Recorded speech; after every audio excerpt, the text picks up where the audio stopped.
Good afternoon, everybody, or good morning if you're on the West Coast. Thanks for taking some time to talk about reaching the uninsured through the era of the Affordable Care Act. My name is Matt Henry. I work for Audience Partners, and I run the healthcare practice. I've been spending most of my time over the last year really kind of thinking about how to reach uninsured, particularly through online channels. And in fact, Audience Partners has built a platform that does just that. So we focus very much on data that speaks to uninsured, but also online channels including mobile, online video, display of course, that can reach uninsured in an effective way. So what we're going to talk about today, first we're just going to talk a little bit about our company, and then we're going to talk about some things that we have seen collectively over the last year in talking with insurance companies, in talking with HHS, in talking with state exchanges, but also advocacy organizations in terms of the challenges they face reaching uninsured, and also identifying some best practices in how to do so. Obviously, no one yet has sold policies through the exchanges. That won't happen until October 1st. But we've done a lot in the meantime in terms of building audience segments and testing those segments in terms of information requests and lead generation and things like that. So we'll talk a little bit about that. And then at the end of the presentation, we'll talk a little bit about our platform, which I alluded to before, which is called National Online Health Exchange, NHX, which was designed specifically to reach uninsured through online channels. So first, as I mentioned, a little bit about Audience Partners. The company was founded in 2008, and we focus on two verticals here. One is the political vertical, which is kind of where we grew up as a company, and the second one, which is more relevant obviously to today, is the healthcare vertical. And predominantly within that vertical, we do campaigns for health insurance companies to acquire and retain customers.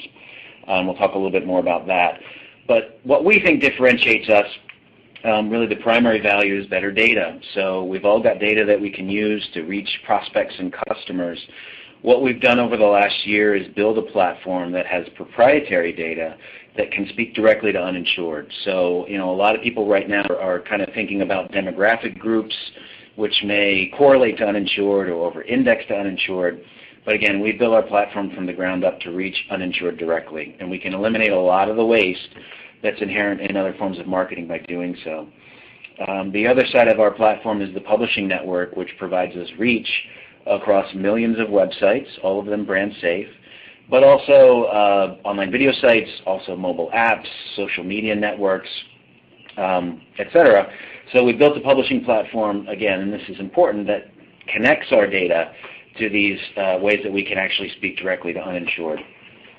We run about 10,000 campaigns, and as I mentioned before, we focus on two verticals. One is political, and one is healthcare, which is what we're talking about today. Obviously, the last bullet point here, HIPAA compliance is very important as we're talking about insurance campaigns. We're very mindful of that. Our process and our data is HIPAA compliant. We go through a process to make sure that data is de-identified, that none of the 18 attributes which make up PHI are ever evident in the cookies that we use to actually target the audience. So we have a compliance officer. We've worked very closely with HHS to make sure that everything we do is compliant with HIPAA. So enough about us for now. I just want to talk about the ACA in general, and these first couple slides are probably review for everyone on this call, certainly. I'm sure that you spent most of your time thinking about these things. But just to kind of tee it up, obviously the Affordable Care Act creates a huge opportunity, but also a number of challenges for healthcare marketers, which includes the state exchanges and agencies and health insurers as well. So enrollment, we're less than 60 days from enrollment. The doors open on October 1st. The individual mandate kicks in as of January 1st. And as of today, about 70% of uninsured people are still unaware about the opportunities and options under ACA. Somewhere around 50% of those think that the law was repealed. So even those that are aware of the law have no idea what an exchange is, have no idea what their obligations are, and have no idea what their options are.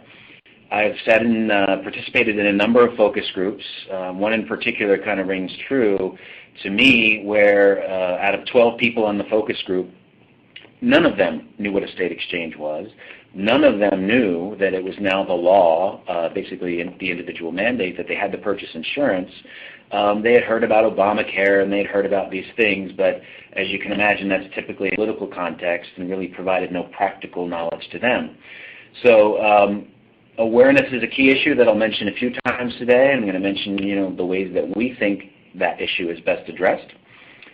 And the last bullet point says, to be ready, marketing needs to start now. I actually wrote this slide several months ago, so by now, I mean, several months ago. It's less than 60 days from opening, and there's a lot to figure out because, again, this is, as you'll see on this slide, and this is not news to anyone, a huge new market. 40 million plus new customers are available as uninsured. Now, some large segment of them will be eligible for Medicaid expansion, but a little more than 50% of that number will be eligible to go through the exchanges, and the majority of that number will be subsidy eligible. So obviously you know that individual market insurance right now represents a very small percentage of most insurance companies' business. So it's not really their primary focus when it comes to marketing to individuals. Typically it's through Medicare products or through brokers and agents or to small business or to large business. So there's a lot of changes that marketers need to make to reach this audience. The point of this slide is really that it's a really big opportunity, and I don't think that that's a foreign concept to anyone on this call. So the specific challenges that we've seen facing health insurance marketers, and again, we've worked with lots of state exchanges and agencies, and we have lots of health insurance customers. We're seeing a lot of themes emerge. Again, the first bullet point here I've already mentioned, I think is important to really keep top of mind, and that's low awareness levels. It's not as if we're just going to open up the doors on October 1st and the floodgates will open, particularly among the segments that we want to recruit, which I'll talk about in a minute. So awareness is important, and although I think we all agree that the air will be thick with Affordable Care Act marketing and messaging starting in September and October, there's still a big mountain to climb there. So, we'll talk a little bit about how we address that and how some of our clients have addressed that. Kind of in tandem with that, or related to that anyway, is the need for education around complex products and processes.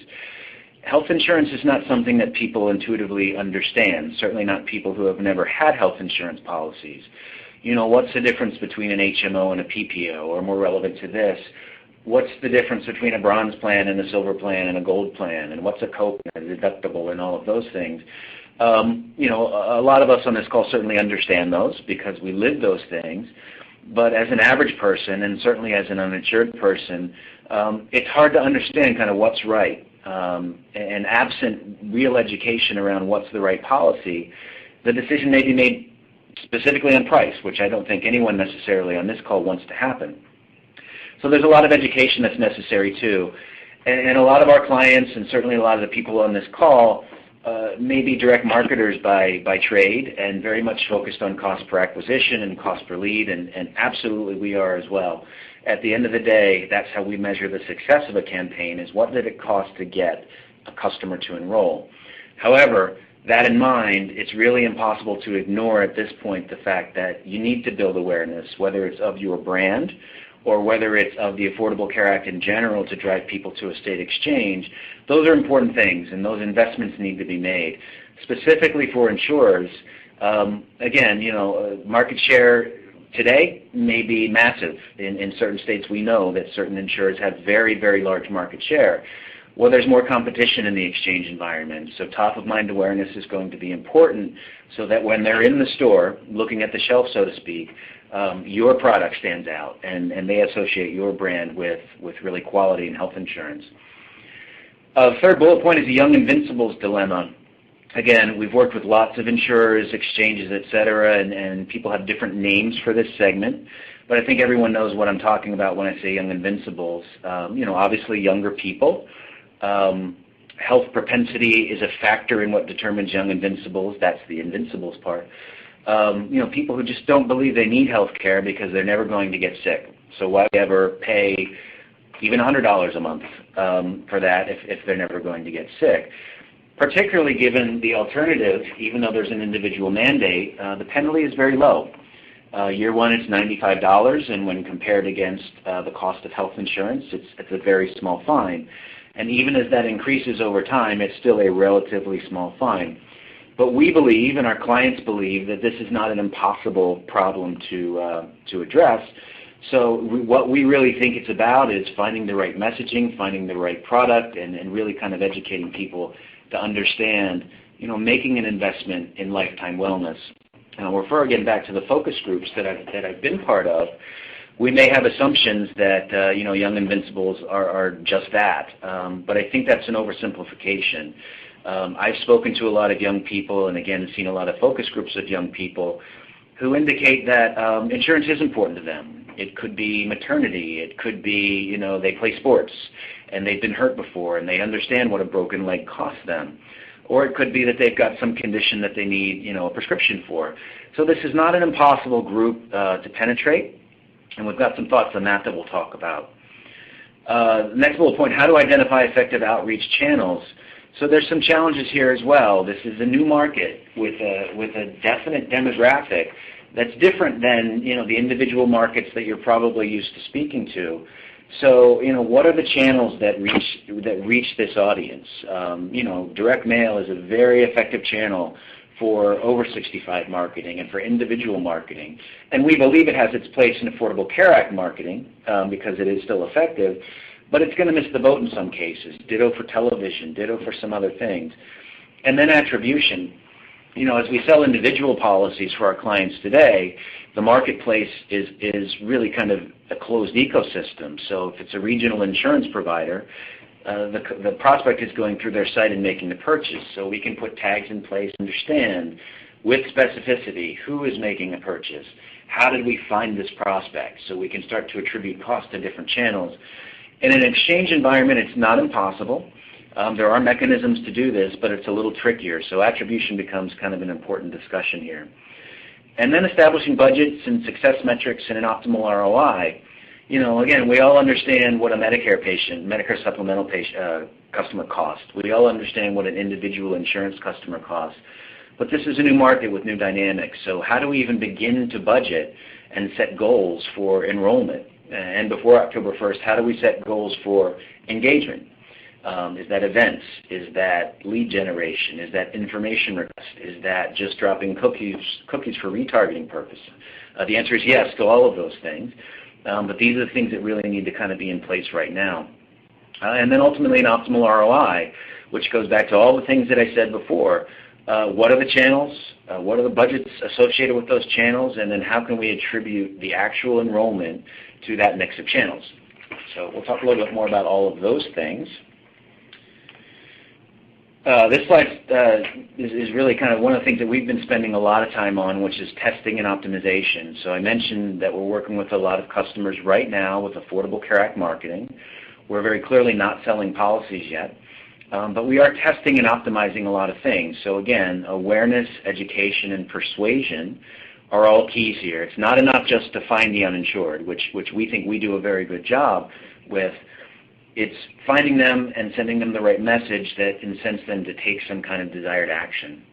So the way to do that, since this is a huge new market that no one has ever tackled before, really becomes Direct Marketing 101, which is testing and optimization. So we test a lot of things, and we're doing this across the summer. One of the important factors of this is segmented messaging for segmented audiences. So in certain states, California, for example, has 13 different languages that they need to address based on a critical mass of population within each of those. So in some cases, the segmented messaging is in a literal sense. You have a Spanish-speaking message to the Latino population, or Russian or Arabic or Armenian, all of which California is interested in. In a very practical sense, sometimes that's really what's important. But more subtle than that, what's the messaging that you send to a young invincible versus what you send to maybe someone who's a little older with a large family? And what message do you send to someone who's subsidy eligible versus someone who may not be subsidy eligible? Another thing that we test is optimal channel mix. So again, we all use lots of tactics to reach in any marketing effort. Our focus as partners is through the online channels, so our testing goes through those channels. But we talk about things like paid search, which is very effective in general for recruitment because it signals intent. However, with 70% of people unaware of ACA, there's no intent without awareness. So to rely on the existing channels and paid search is still effective, but will be less so, in this case, unless it's supported by other messaging techniques. So what's the right channel mix? Another example of that is mobile. A lot of people, particularly in the Young Invincibles segment, have a mobile device as their only connection to the Internet. A lot of people in the Young Invincible segment don't watch television. They watch the same shows we watch, but they watch them online. So how do you reach that group of people? What's the right channel mix to reach that group? What's the optimal frequency of impressions? We talk a lot about waste. So one of the ways that we eliminate waste is by identifying a very precise target as opposed to a correlative audience. But another way that we eliminate waste is understanding what's the right number of impressions, again, across multiple channels to get someone to engage and act. And at what point have we saturated a prospect or a specific segment of prospects so that we know that they're never going to act, in which case, additional marketing has a very low return. These are the kinds of things that we test constantly, specifically around ACA marketing. Again, we focus on digital channels, so the next bullet point speaks directly to that. The benefit of digital channels, there are multiple benefits, we believe, for the Affordable Care Act audience, but specifically with regard to this, we can reach a critical mass of impressions through digital channels a lot more quickly and a lot more cost effectively than we can do through things like direct mail. And we can also do it with more precision and statistical certainty than we can through things like focus groups and surveys and panels.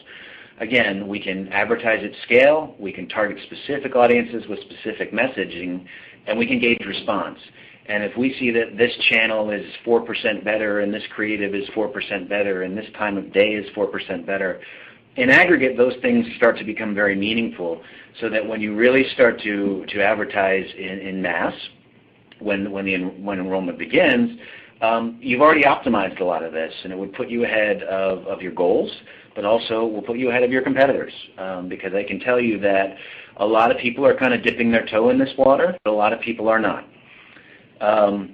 So that's the last bullet point. Pre-enrollment, and there are about a little less than 60 days left in pre-enrollment. An early enrollment time frame should really include a solid test plan. So test multiple channels, test multiple creative, messaging, calls to action, audience segments, all of these things, contextual relevance, all of these things. And this is what we're spending our time as a company doing right now, again, so that when it comes time to sell a policy, we're that much more ahead of the curve and we've really identified the best ROI. And by the way, that will continuously optimize. I think the good news is here, even though it is August 8th today, a couple of things working in our favor. One is that the enrollment period this year is 6 months. So we've got some time. The other thing is that this is not a sprint. No one expects 40 million people to buy insurance policies, between now and January or between now and the end of March. So maybe it's not a marathon, but it's certainly not a sprint. We've got time to test these things. We realize it will be several years before we really kind of hit the critical mass of enrollment that everyone's expecting. So there is time to do that. Just want to stress the importance of that because, again, there are a lot of unknowns. We've all got our suspicions about what will persuade and what audiences will buy, but until we actually prove that through performance, we're not going to know. How to develop an ACA outreach budget. It's a question that I get a lot from exchanges who obviously have allocation of money to spend. And they've done some work to say, well, we'll spend this much in television, this much in direct mail, this much in digital. We've also worked with a lot of insurers who say, well, we've got an existing business to run, and we've got existing channels and we've got existing benchmarks, and we want to preserve those. So that's really kind of the starting point, is identifying those benchmark CPAs. So if you're an insurer, you understand what it costs to get you a new policy through today, which again is not the Affordable Care Act market, but it's a reasonable proxy, at least as a starting point. So what does it cost you to get a new customer through a broker or an agent? Obviously, there's a commission structure around that which will last for several years. when you have a direct mail cost per acquisition and you have a response model around that. Those are probably things that you know very well, but also in the online world. What's your response model for search and display and social media? It's probably something that you know very well. So that's a good way to establish a benchmark. And again, it will vary based on company and the strength of brand and the product and the market. But we see that typically, on the low end at $100, on the high end at $300 to enroll a new customer. And in fact, just as a benchmark, the state of New Mexico has a goal, and they've got, I believe, $19 million, and they want to sign up somewhere around 85,000 new members year one. So that breaks down to $225 per new customer. So that's the ballpark we're playing in, and that's kind of what we're seeing so far as we talk to exchanges and work with insurers. But again, that's just kind of the starting point because this is a different market. So bullet point 2 talks about adjusting those benchmarks to reflect the differences in this market. There are things that we believe are working in your favor as an insurance carrier or as a state exchange, and there are things that we believe are working against you in terms of, kind of adjusting that benchmark to reflect this market. The first sub-bullet talks about what we think is working in your favor. 2 things. One is the individual mandate. It is now the law to buy insurance, and although the penalties are small, this is a new dynamic, and now people need to buy insurance. So obviously, that will increase demand for insurance, health insurance. But more so is the subsidies. A very large percentage of uninsured are between 139 and 400% FPL. A very small percentage are above. About half are below, which depending on the state would be eligible for Medicaid. But there's a very large percentage that is subsidy eligible. So the value proposition is not just you have to buy insurance, it's the law. It's, there will be subsidies available to you to make it more affordable. So those 2 things are definitely working in your favor. But the couple of things that we talked about before are working against your favor. One of them is awareness, which I've mentioned multiple times because I do think it's important. But the other is competition levels. Again, within any given state, a lot of our clients and a lot of the people on this call are probably used to very large market shares. That may change when you are now part of an exchange, which is the point of transaction if you subsidy, where there'll be 4 or 5, maybe more competitors sitting right on the shelf next to you. So, you need to really kind of be aware of that and make sure that your brand becomes prominent, your product becomes valuable, and that ties into all the things that I said before: awareness, education, branding, all of these things. And we need to the other adjustment that you need to make in terms of the ACA market is how do you align and allocate across media channels. So the point of sale is online, which suggests that digital would represent a fair portion of the budget because that's really where the point of transaction is made. And the other points that I made before, there's a large segment of Affordable Care Act prospects that don't watch television. Many of them happen to be in the Young Invincible segment, which as we all know is the most important segment. It's kind of what props up the success of this whole thing. But they don't watch television. So that's not to say television is not important. It absolutely is important, but maybe less so. And maybe some of that budget would be allocated across different channels. Heavy mobile use I mentioned before. What we've seen is somewhere around 1 in 6 uninsured who are online are only online through mobile channels, and that could be an iPad, that could be a smartphone, that could also be a prepaid feature phone. So that's a fairly segment of the audience and shouldn't be ignored. So you need to figure out how to address that audience. I also mentioned that paid search may not perform as well for ACA as it has done through other product marketing efforts because, again, paid search does a great job of responding to intent and demand. Paid search does really little to nothing to generate intent and demand. So then it becomes things like offline tactics, but also display and video that really influence the performance of paid search. And in fact, we've some benchmark studies that show that very thing. By implementing display and search concurrent with display and online video concurrent with paid search, we see lifts in response to paid search in terms of cost per click and quality score and click-through rate and conversion rate and all of those things. And lastly, contextual may be less or at least differently important.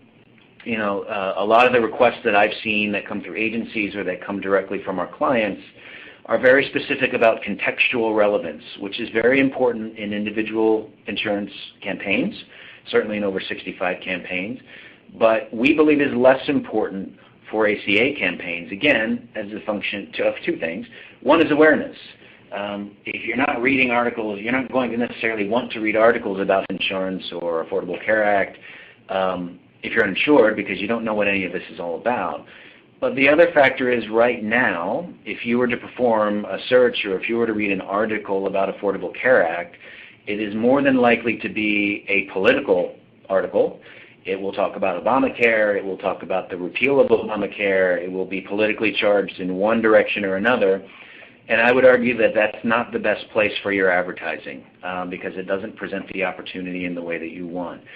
So we believe contextual is differently important when we talk about this. So as you apply budgets and as you think about who you actually want to reach and where, we believe it will be different types of sites that actually perform best. And we've seen this in a lot of the marketing that we've done so far. Leveraging existing data for outreach. So again, certainly as an insurer, as an exchange, you've got access to data. As an insurer, it may be an existing customer list. It may be an existing relationship with a big data provider like an Experian or an Axiom, who can provide you models that say these are the people that we believe are uninsured. We at Audience Partners absolutely believe that that has value, but we also believe that outreach should be synchronized with other channels. So when we talk about prospect lists, which could come from a variety of sources, let's say you've got a big data provider that has modeled different uninsured segments for your markets. One of the things that we've done for multiple clients is actually take that offline list. We have a process that can then match that to build a corresponding online audience. So it is the same individuals. So if you're dropping mail and it's going to hit someone's mailbox on the 20th, we'll start serving display ads to that same audience of people a couple days before and through a couple days after. And what we found is that it provides lift across both channels. So when we do control and test, a recent test that we did actually showed a lift of 38% in response to direct mail because we ran display concurrent, and that is versus the other segment that just ran direct mail. So this is noticeable, and that's in addition to, by the way, the conversions and the leads that we can generate directly through online channels. So the idea here is if you've got existing data assets, you can absolutely enable them across multiple channels, build some consistency in the audience that you're touching, build higher frequency across that audience, and again, what that does is that leads to increased ROI across all channels. So we've done a lot of that. So that's a prospect list. With regard to customer lists, again, this would be more relevant to the insurers rather than the exchanges or the advocacy groups. We kind of use them in a couple of different ways. One is what we call proactive retention. There are a number of customer segments that I think we can agree are at risk. They are not uninsured today, but they are at risk to be uninsured at some point in the future. So a couple examples of that would be employees of small businesses, whether that's through the shop exchange or whether that's through their employer making them part-time, or whether that's through their employer being less than 50 employees saying, I don't need to provide you insurance, therefore I will not. A lot of people who may have it today won't have it later. We've worked with a lot of carriers to say, well, let's identify those at-risk groups and let's kind of get out in front of that and let's start sending marketing to those guys now. Wellness marketing, again, there are exceptions under the medical loss ratio that say if you're doing messaging related to healthcare and the overall health of a customer, that it's not subject to that. And a number of executions under wellness marketing would fit under this exception. So it's really kind of retention in disguise, but it's also, you're able to do that under that exception. And it's a good retention tool. So getting people to participate in wellness programs, not only does it make better outcomes and, for the patients, it also is a retention tool, as I mentioned before. So we've worked with customers to take their customer lists, identify different segments, match them to a direct custom online audience, and then serve messaging to them through online channels, which is very high frequency, very low cost, to try to get to engage them in different ways. These are all acceptable uses. Not everything is acceptable, but the things that I've talked about so far are all acceptable uses under the HIPAA marketing rule. So obviously we need to take that case by case, but we've got a lot of experience doing just that. So the point of this slide again is you've got existing data assets. We've got a lot of data assets as well that we believe are already performing very well. But there's no reason to ignore the investments that you've already made. Rather, just connect them to new channels so that you can reach customers in new ways. Minimizing waste and maximizing results. So there's a couple of ways that you can ensure this, and obviously, when we talk about our platform in a couple of minutes, this is really what we've built it around. So there's two areas. One is precision in targeting.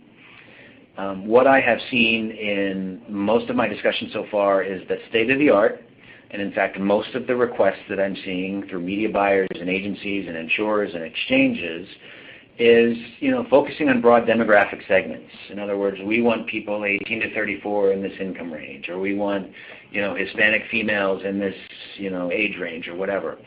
That's good. That's certainly better than not targeting at all. But even within those segments, there's significant waste. They may over-index in a very big way in terms of being uninsured, but in most cases there's 50, 60, 70% waste in those segments.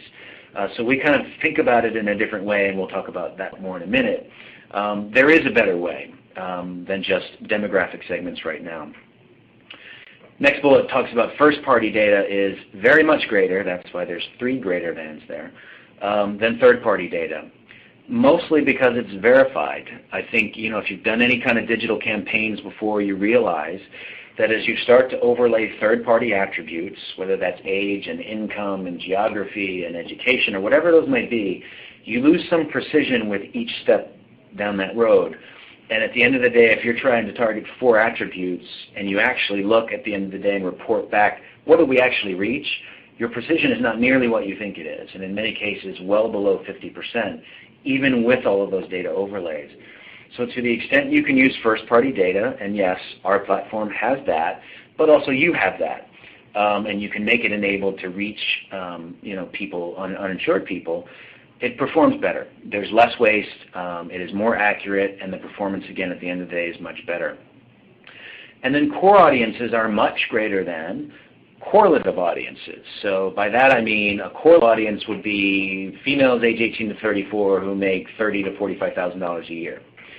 That's an audience that will index very highly against uninsured, but that doesn't mean they're all uninsured. A core audience means you're focusing on females age 18 to 34 with that income range who are also uninsured. So to the extent that you can do that, you eliminate much more of the waste, and you get much better results. And that capability absolutely exists. The other component of minimizing waste is analytics and actionable insight. We talk a lot about data modeling, and we've got these great, very in-depth pictures of our customers, whether it's through surveys or focus groups or just modeling of data. That's very important, but the idea is how do you make that actionable? What we've done with our platform is just that. We've made it actionable. But the other thing is to have a data management platform which can manage all of these different data sources and eliminate redundancy and determine what's performing best across all of these things that you see here. What's the best audience segment? What's the best creative? What's the best message? What's the best context? Impression frequency, channel mix, time of day, day of week, all of these things. So there's, there. And what we have seen is if we can improve performance across each one of those by a couple percent, in aggregate, our target and our model and our campaigns perform significantly better. And again, it's all about minimizing waste. So, those are kind of the things that we've seen as we speak to insurers, as we speak to exchanges, and now I'm going to talk a little bit about National Health Exchange, which I did allude to before, which is the platform that we have built at Audience Partners, specifically around the Affordable Care Act. About a year ago, we realized, like many people did, that this was a very big market and there were going to be a lot of challenges in reaching this market. We also realized, some of the things that we've already talked about, that a lot of people would just go after demographics. We believe there's a better way, and in fact, we've built a platform that is built around that. So first and foremost, as I've mentioned before, we are compliant with online privacy regulations and standards. We are compliant with HIPAA regulations. And what we can do is address uninsured segments directly and addressably through mobile channels. So all 4 screens that we talk about, and we'll show you what those mean in a minute. But that's really the key difference. So rather than coming to you and saying we can find this demographic segment, which correlates to uninsured, we can say we can find uninsured. And we will absolutely use those other attributes for segmentation purposes so that we get the right message to different segments. But at its core, we have an audience that's uninsured. And we can reach, based on our testing and validation so far, of the uninsured people who are online, we can reach about 90% of them. And what that actually translates into is about 2/3 of all uninsured people in the United States, realizing that many are not online in any way. Our national reach is 32 million. So we've seen different data sets that can reach uninsured that are at a much lower scale. We've got scale. So within any given state, we can reach roughly 70% of all uninsured and roughly 90% of the uninsured who are actually available online. And again, we can do so across millions of different brand safe websites and video sites and mobile apps and all of that. So we've got the reach that's really going to be critical to finding prospects in this environment. And the premise behind our platform is this: serve impressions only to the audience that you want. So, in this case, the woman with the star in her chest is an uninsured person. And rather than saying, we want to find people who look like her, we want to find her. So grayed out are the people that kind of look like her. And again, this is the value proposition. We can eliminate waste by only reaching uninsured. And again, through validation and testing, we will not claim, and we could never claim, nor could anyone, that we are 100% accurate in that. But we have shown to be about 90% accurate. Varies really in some cases, but with 90% precision, we can reach uninsured. So a very small percentage of waste versus other forms of targeting. So the bullet points here, we have built segments around the Affordable Care Act. We don't just say, well, we've got 32 million uninsured, go get them. We say, what are the segments that are meaningful to health insurers? What are the segments that are meaningful to exchanges or government agencies? Obviously, key among those attributes are percent federal poverty level. Roughly half are Medicaid eligible, so we view them differently depending on the state. And then we've got the psychographic segments, like Young Invincibles is really the most important one. The others that you see here are the CMS psychographic segments. But we can identify Young Invincibles, which is obviously a function of age. We try to find Young Invincibles who are subsidy eligible. And we've got some health propensity data, which is a maturing process here. But we can also start to assign scores to different segments and say, these are truly Young Invincibles, which is the target that most people get. We also don't go in with the assumption that we've identified all the segments that are important. There's certainly a lot of overlap as we speak to insurers about what's important, but we also realize that insurers and exchanges have their own definitions, so we can certainly correlate and make a corresponding set of our data to your segments, and we can do that in 2 ways. One of which is really just to kind of align the segments, and the other I'll talk about in a second. We've also built segments around, what we believe will be important, maybe not so much in October, but we believe will be important in 2014 and beyond. So small business owners and employees, as the shop exchanges come into play and employee choice comes into play, this will be a big deal. So the fact that we can reach, decision makers and owners of small businesses, but we also reach employees of small businesses who, based on employee choice, will be able to choose their own policy. We can directly address those groups. And then another example of a key segment is turning 26 and their parents. Obviously, under Affordable Care Act, you're eligible to stay on your parents' policy until you're 26. This is a constantly emerging group of people, who will need to buy insurance policies. And we have the parents in there too, by the way, because we believe they are equally, if not more so, influential than the 26-year-olds themselves. And then custom segments that I mentioned before, again, we realize that many of you have made big investments in data and modeling. To that extent, we can absolutely match an offline list to create an addressable online audience. We believe our value proposition in this regard, because there are a number of companies who can do this, is the match rate. So typically we say between 70 to 80%. We recently completed a campaign for a regional insurer where we matched 93% of their list and created an addressable online audience. And that was the example I alluded to before, is that when we ran display ads to that audience concurrent with direct mail, we saw a 38% lift in response to direct mail. So we can replicate your modeling, we can match your list, and again, we can use it for multiple things. I think the primary purpose of this call, given that it's August 8th, is acquisition, and we've certainly done a lot in that regard. But I think it's important to know that we can do a lot around retention, we can do a lot around wellness campaigns by doing the same thing. So again, the equation that we see really kind of defines our offering is we've got better data, it's proprietary, it speaks directly to uninsured. That equals less waste, and we can also kind of combine our analytics to make even less waste yet. And what that results in is better CPAs. And I think at the end of the day, branding is important, awareness is important, education is important, but many of us on this call, including me, are ultimately measured on a cost per acquisition. And that's really what it's about. How many people can we get to enroll within our key segments, and what did that cost us? So what we believe is our platform, because of better data and because of better analytics, results in less waste, which results in better CPAs. So we go beyond contextual targeting, as I mentioned before. That has its place here, but we believe it has a small place here. It has its limitations. We go beyond demographic targeting, which we believe is good, but we believe there is better. We have HIPAA compliance. Again, we've talked about that a couple of times, but everything we do is HIPAA compliant. None of our targeting algorithms can ever be connected back to the 18 identifiable attributes under PHI. And we use a combination of proprietary first-party data, as I mentioned before, which includes de-identified pharmacy and claims data. And then we overlay publicly available data and online data to create segments within that audience. So that's really our philosophy about all of this, is let's use all the data that's available to us, let's test it, let's optimize it, and let's kind of use that to target the uninsured.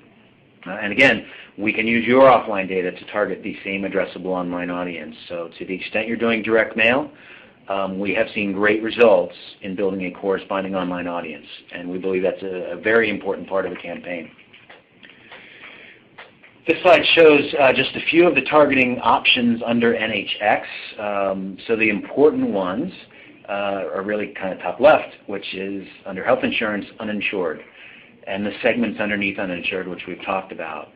But again, realize we don't just look at every uninsured person the same.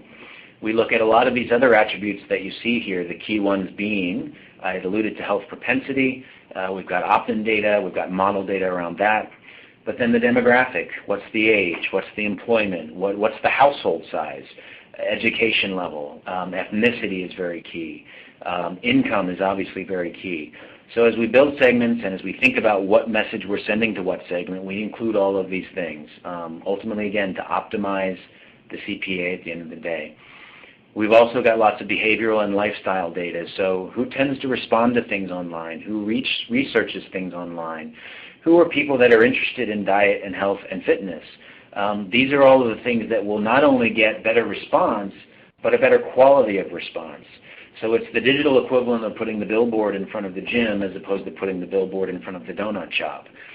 We make sure that we put all the data that we have in place to find the best possible prospects for the exchanges and for insurance companies. And again, we can reach your audience everywhere they are online. We use multiple channels. We've talked about some of them. I'll talk a little more about them right now. Targeted display we have found to be very effective, not just as a direct marketing tool, but also as an awareness tool that kind of props up the results of other things. I'd mentioned direct mail. I'd mentioned paid search. It has a dual function, so we do a lot of targeted display, and again, the value proposition is if you've got a banner ad, in this case, that speaks to a product that's relevant to families in a certain income range in a certain state who are uninsured, that's the only segment that will see it with 90% precision. Online video we have also seen as effective really because education is so critical here. These are complex products. It's a complex piece of legislation. Most of the people who do know anything about it, all they know about it is that it's been repealed or maybe been repealed, or they don't know. So it's really an education process. It's the exchange is open on this date. Here's where you go. You create an account. You have options you can choose. If you need help, you have resources available to you through navigators, etc., to actually help you. So online video we found is a great tool for that. And again, we can serve that video only to people within a segment. It becomes doubly important because I'm sure that you all invest very heavily in television and creating video assets. As we discussed before, there's a segment of this population that doesn't watch television. So this is how we reach them, through online channels. Mobile I had mentioned before as well. Again, there is a segment who only connects to the internet online. The buying process is complicated, so the ability to do that through a mobile channel is somewhat limited. So right now we kind of see it more as an awareness tool, a lead generation tool, and then kind of drive people to the exchanges so they at least know where to go. And we've seen some success early on with that. But it's absolutely a critical channel. We've done a lot with smartphones, obviously, but realize that the uninsured audience doesn't all have smartphones. So we've got relationships with prepaid providers who have feature phones. It's different ad units, it's different execution, but we can still reach the audience through those channels. And in social, we can create custom audiences. Social media is a fairly low-cost CPM with fairly broad reach. You can certainly use Facebook attributes and some of their techniques to advertise, or even better, you can create custom audiences, which is what we typically do in a social media environment. And then search, which I mentioned, I mentioned that it has limited use. I certainly don't want to imply that it has no place. It absolutely has a place, and we can provide that service. Many times we work with customers who are already doing that component. So what we'll do is we'll align our services with that to make sure that we're providing maximum lift across channels, but we do provide that as a service as well. And we talked a little bit about budgeting and pricing. Again, what we try to do ultimately is manage to a CPA, and we can kind of arrive at that in different ways. We can also manage to a cost per lead or other interim metrics. We're not about clicks. Clicks have some value. Click-through rate has some value as an interim metric, but what we ultimately manage to is a cost per acquisition. So we've built some kind of prepackaged offerings that we believe address the audience in an intelligent way. So what you see here is we kind of boil it down to a cost per uninsured prospect. And the duration of a campaign varies and the impression level varies across these. But on the left you see a bronze plan. So for $1 per uninsured prospect, you can serve roughly 100 impressions to an individual for the cost of roughly 2 pieces of direct mail. You can reach them 100 times online. And as you see in the pie chart on the right, that's through multiple channels. So it's display, it's social, it's mobile, it's online video, and obviously all of those things are variables. But these are kind of the mix that we see as being effective, at least thus far. So for the cost of 2 pieces of direct mail, you can reach uninsured prospects with precision 100 times. Typically a campaign in this level is about 60 days, which gives them about 1.5 impressions per individual per day across multiple channels, typically. And then as you move left to right, you can kind of frame it as, well, we're going to invest $3 per uninsured prospect or $5 per uninsured prospect. So obviously, the number of impressions will go up, and in fact disproportionately higher, to show an economy of scale. Campaign length will also go up. Impression frequency per day will also go up. But we've seen that this is a great way, again, to address awareness, to address education, to address the strength of your brand proposition, and to, again, ultimately drive enrollment through the exchanges. So as we think about pricing, we kind of think about it in this framework to really kind of boil it down to what is it costing you at the end of the day to deliver your message to an uninsured prospect, and how does that compare to the cost of reaching that prospect through other channels.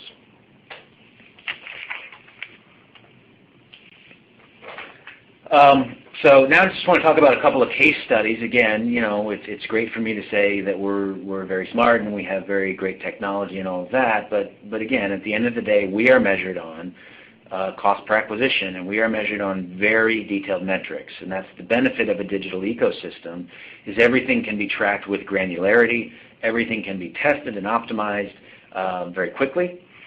So this was a health insurance acquisition campaign. This was non-ACA because, again, if someone tells you they've done an ACA acquisition campaign, they're not telling the truth because no one has. So this was an individual market campaign for a regional health insurer who had been doing a lot of things online, primarily through paid search, some display. Their conclusion was, yeah, paid search is good, display is not so great, but we really want to kind of reinvest in the online channels. So we did that, and in fact we set a goal of reducing the application CPA by that we just talked about. We used a multi-channel campaign. We included search, we included display advertising, we include mobile and video as well. We did statewide geo-targeting in this case, audience segments, that proprietary data. So again, a lot of that was demographic, also people who had to buy insurance in this case. We did a lot of management regarding reporting and tags to make sure that we could track everything properly, optimize everything properly, and we have done ongoing A/B testing for optimization, primarily of creative and messaging, but also of multiple variables that I have mentioned before. The results, we reduced the CPA, which in this case was defined as a completed application, by 65%, which was much greater than our goal, which was pretty ambitious to begin with. We reduced in a concurrent campaign, we've done multiple campaigns, we reduced the cost per lead by 45%. We are driving 3,500 lead engagements annually through that campaign. We are driving 2,800 online applications annually. So we're getting some scale. For a regional provider, this is fairly large scale at a fairly good cost.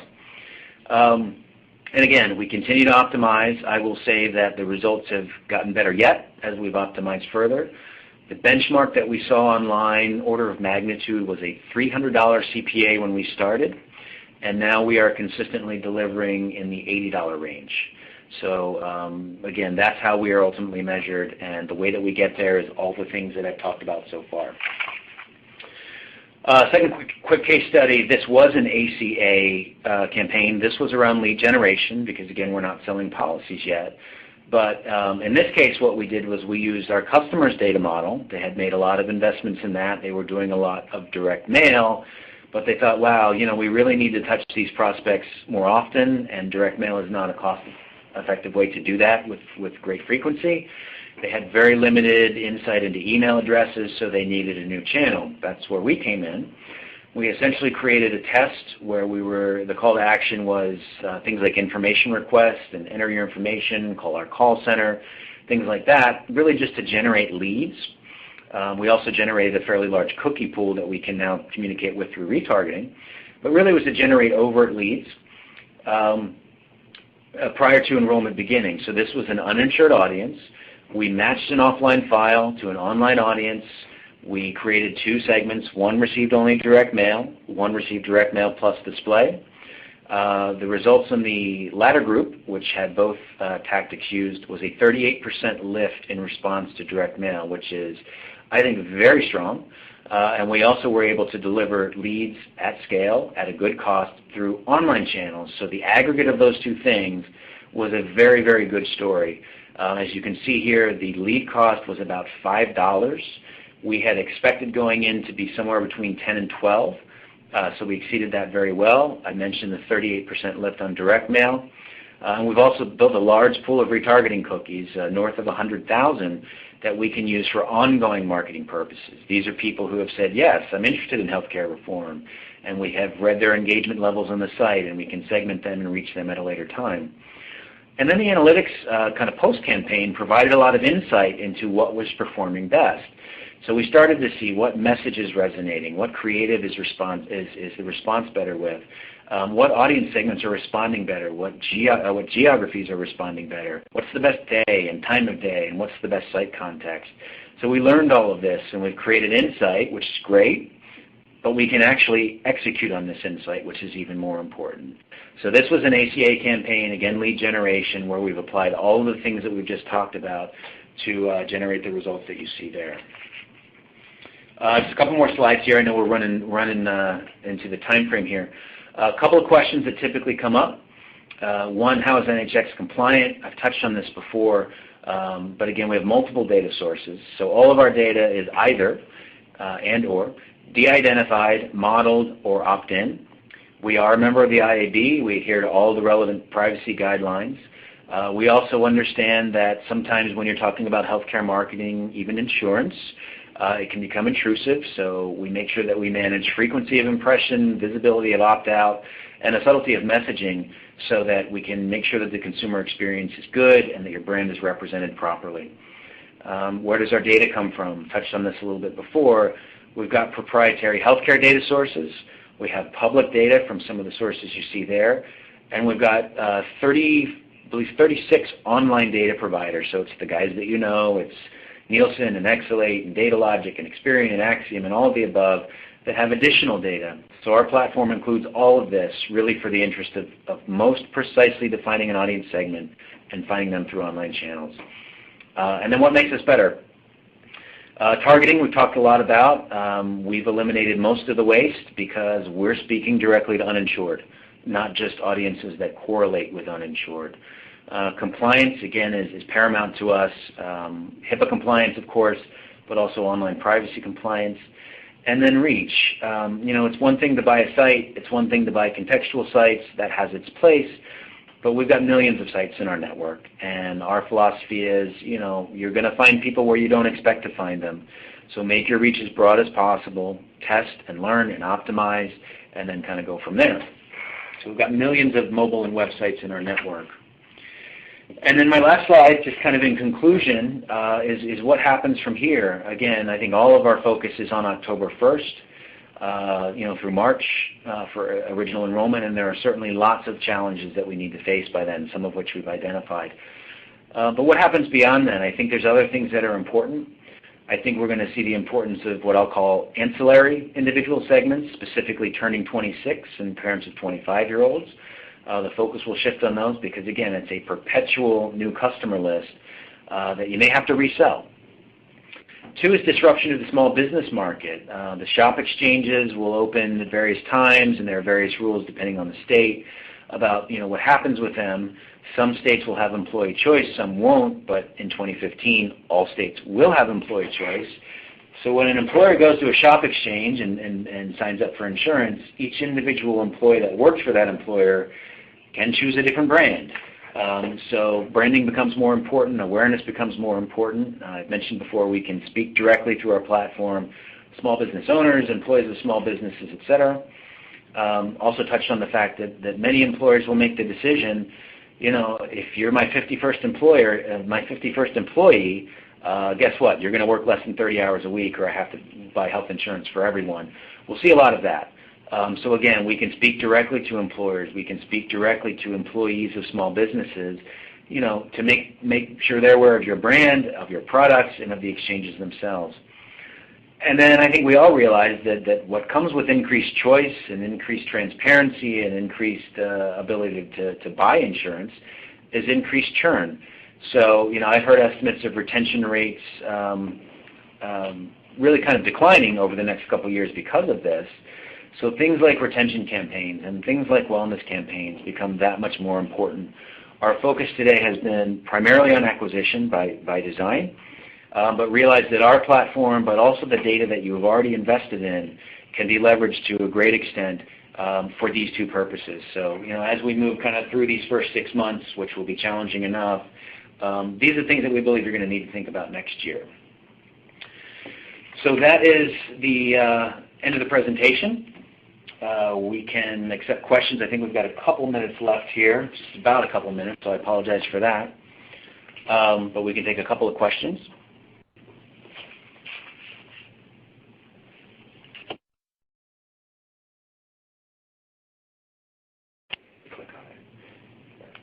So there's actually an icon at the bottom of the screen that says Q&A that you can click on if you do have a question. And I'd be glad to answer that. So here's one, which talks about pricing. So again, we've talked about a lot of different channels. Our pricing essentially is boiled down to a CPM model. And the CPM has a couple of components. One is the data elements that we append, which allow us to be more precise in targeting. The other is the media itself, and that's really where the cost varies. We can buy CPM for 20 cents, or we could buy CPM for $50. What we have found is the best performing quality of media is typically in the $10 range for CPM, which includes all of the data appends. That's for display. Video is a little more expensive than that. Mobile could be a little less expensive, a little more expensive. But there are no account management fees, there are no modeling fees or analysis fees. All the reporting is obviously included into that. But what we'll start with is a CPM model. And again, our CPM, based on all the experience that we've talked about today, will ultimately boil down into a CPA that is relevant, and that's ultimately what we optimize for our clients. And I've got another question about mobile channels, the prepaid phones and the data environment associated with that. So that's a good question. I touched on that a little bit. Obviously, everyone who's uninsured is not going to have an iPhone. I think we realize that. What we have done to address this market is we built relationships with multiple carriers, so the big guys, but also multiple ad networks, but also the prepaid phones. The challenge with prepaid phones, there are a few. One is that they're mostly feature phones, so they don't have the web as we see it per se. The ad units are different, but also the data that we can use to execute through those channels is different. So when I talk about uninsured data, that is the single channel out of all of them that I've mentioned. We can enable our uninsured data through all of the channels that I've mentioned except prepaid phones. The infrastructure is just not there. But we do have a solution for that. We do have data elements that we can target. We've seen a very strong correlation between different sub-brands of prepaid phones into different ethnic groups, age groups. One is actually for Walmart customers. And we can overlay data on top of that and create some pretty interesting ad units, particularly if you want to kind of own a state and have exclusivity. You can get some fairly prominent positioning on prepaid phones. So again, we've tested it. We've seen some good response in terms of lead generation. When it comes to enrolling through the exchange, the ability to enroll for a health insurance policy on a feature phone, I'm going to go ahead and say is impossible. But what we can do is we can at least direct them to resources, whether that's navigators or whether that's public resources, whether that's enrollment events. We've seen a lot of those. To actually get them to, or through agent and broker channels in some cases, we can drive that audience directly to that. So mobile is a tricky infrastructure, but we've addressed it because we think it's particularly important under the ACA. So we're out of time. I don't see any further questions here. What I will say, again, my name is Matt Henry. I apologize I don't have this on the screen, but my email address is matt.henry, Henry, @audiencepartners.com. And if you have any questions, if you'd like more clarification on any of the things that I've talked about, or if you'd like to talk about, here's the challenge in our state or for our company or for our market, I'd be glad to talk to you about it, see if we've got something that can really help you out. And then we can talk about putting together a specific plan. Again, matt.henry @audiencepartners.com. And I thank you for your time, and I look forward to speaking with you soon. Thanks.